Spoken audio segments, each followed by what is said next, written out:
Idineklara ang munisipalidad ng UP, Maguindanao del Norte bilang may stable internal peace and security o insurgency-free noong ika-29 ng Mayo sa Municipal Gymnasium Barangay Nuro, kung saan nakiisa ang mga membro ng Philippine National Police, Armed Forces of the Philippines at lokal na pamahalaan ng naturang lugar. Dumalo sa naturang programa si Police Colonel George D. Bagundol Jr., ang Acting Provincial Director ng Maguindanao del Norte Provincial Office, kasama ang mga tauhan ng UP Municipal Police Station.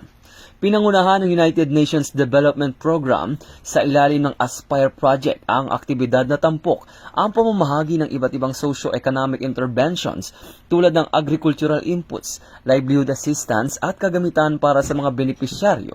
Nagsagawa rin ng pagpapalipad ng mga kalapati bilang simbolo ng kapayapaan at pagkakaisa.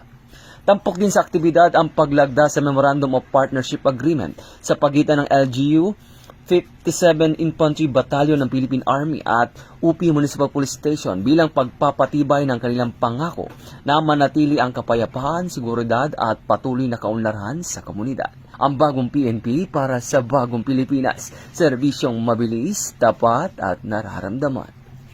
Mula dito sa National Headquarters ng Philippine National Police, ako ang inyong PNN correspondent, Patrolman Edwin Baris, alagad ng batas, tagataguyod ng Balitang Pulis.